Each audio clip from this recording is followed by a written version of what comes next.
Y'all, I normally stop and read historical markers when I see them just to see what kind of historical sites I may be passing by when I'm driving sometimes, so when I can, I stop.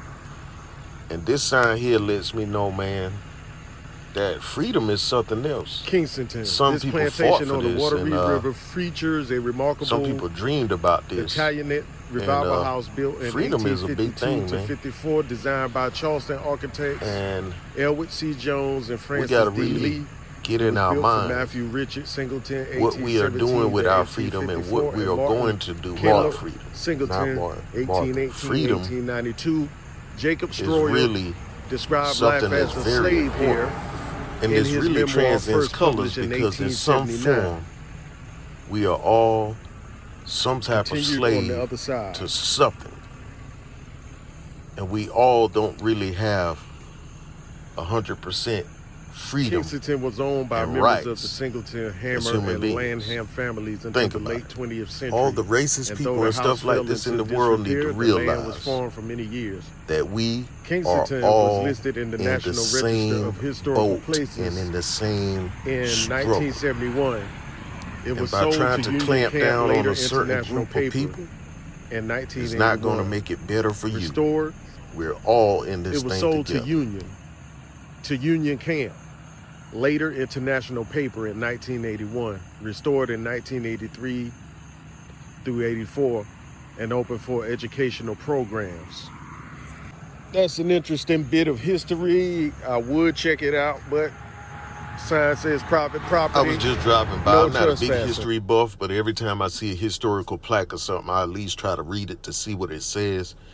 This is somewhere like in the Fort Mark, Creston, South Carolina area or something like that. I'm just leaving Sumter. I'm not sure what this backwoods area is. Hark! Who goes there? It is I, Sir Chef Anthony Albrittain of Carolina. What's up, everybody? It's Chef Anthony Albrittain. Welcome to my Carolina kitchen and the Carolina Cook Show, where I'm tasting, eating, and cooking the Carolinas. You can find me doing either of the three. We're going to do some catfish stew. The one thing I want to know before we get started, one thing I want to know. Do you know the song? Do you know the song? If you Well, know, if the, you song, know the song, sing sing along. Cooking is my specialty. Getting dirty in the kitchen like ODB. Turning these groceries into delicacies. The Carolina cook got the recipe. The Carolina cook got the recipe. The Carolina cook got the recipes. let's go. All right, I'm first starting with some finely chopped celery and onions. You don't want them too chunky or whatever. And most people do the Trinity, which is celery, onions, and bell peppers. But I'll be doing onions, garlic, and celery. All right, and I'm starting off by using catfish nuggets that I'll be cutting into like 1.5 to 2 inch pieces. And it look a little something like this. All right, I got some long grain white rice already prepared. I didn't go with my usual basmati rice this time. Okay, y'all, I got some of that good Barnyard Pimp bacon that I got from the Walmart grocery store that I found out about when I did the breakfast, egg, and rice video. So I'm pretty much hooked on this. So this is the bacon I'll be using in this dish. Traditionally, people would brown fat back and pork bacon in the oven and saute their veggies in that. But since I don't do pork, I'll be doing everything on the stove top, sauteing my veggies with this chicken bacon. I will also be preparing my catfish in a non-traditional, non-conventional way by starting it off in some chicken broth first. Some people will go ahead and put their raw catfish into the stew, but I want to bring a certain flavor into this catfish before I incorporate it into the stew. Now, by doing that, I'm going to be turning this chicken stock into a fish/chicken stock, which is going to give it that nice catfish flavor. Then I'm going to take this same broth and put it back into the stew. All right, now that I brought this broth up to a boil, that's a tongue twister, broth up to a boil. Try saying that fast. The 3 B's. Now that I brought this broth up to a boil, now that I brought this broth to Oh my goodness. But anyway, we're gonna start transferring this fish to the broth. See, my tongue still won't recuperate. We're gonna transfer this fish to the broth and get this fish slightly cooked.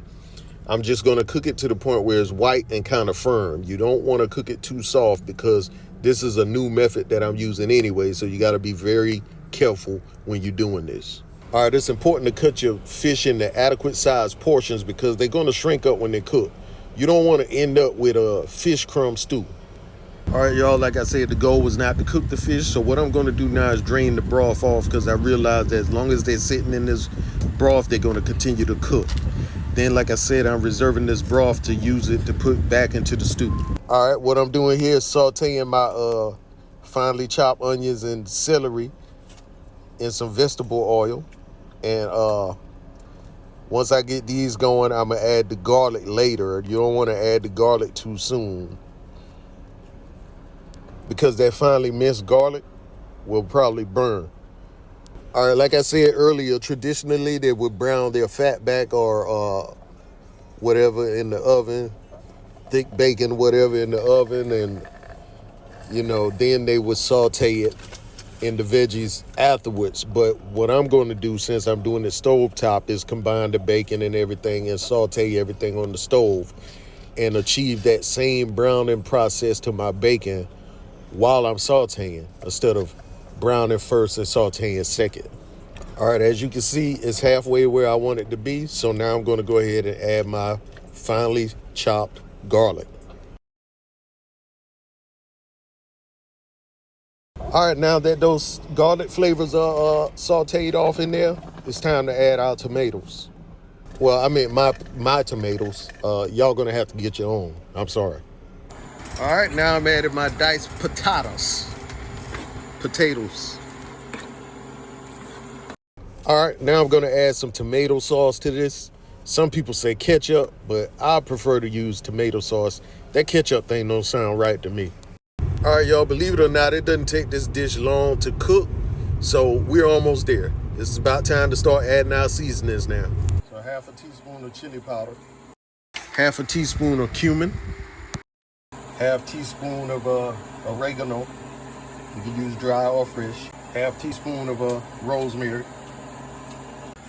Half teaspoon of thyme, AM or PM. To wake it up, I'm going to add about a little under a half teaspoon of accent.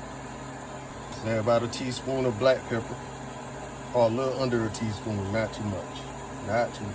All right, we're going to do about a half teaspoon of soul food seasoning, just because. About a teaspoon of garlic powder.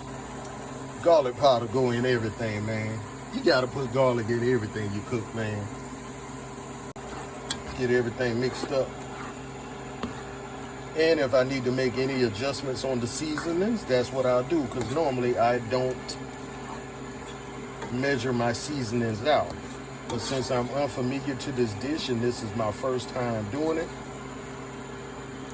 I'm going to be careful. One thing missing. Anytime I'm doing seafood, most times I got to put my own touch in there. So let's throw some of that Chef Me in there. That Chef Me's seafood seasoning. All right, I'm gonna do a half a teaspoon of that as well. Jingle bell, jingle all the way.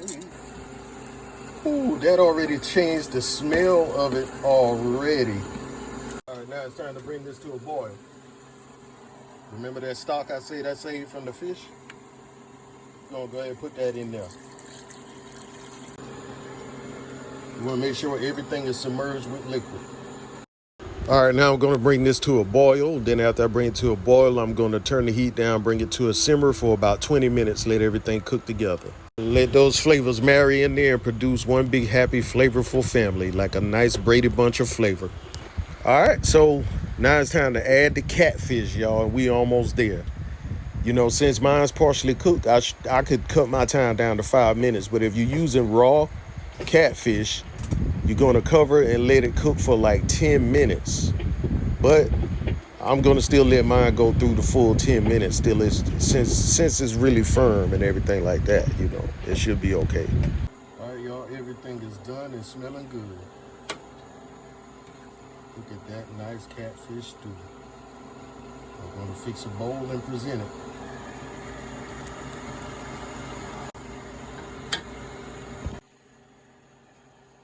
Okay, y'all, that's the finished result. My finished presented plate. Or bowl, in this case. Garnished with a side of bacon and rosemary and white rice.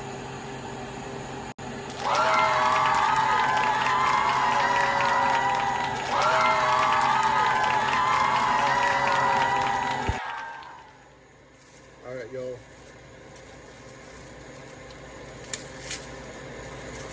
Taste time. I mean, I eat it in front of y'all, but I already be dipping into it, busting into it before I even get to this segment of the video.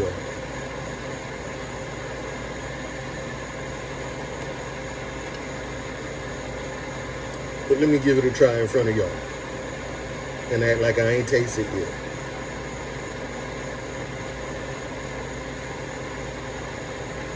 Still as good as it was when I tasted it off camera, though.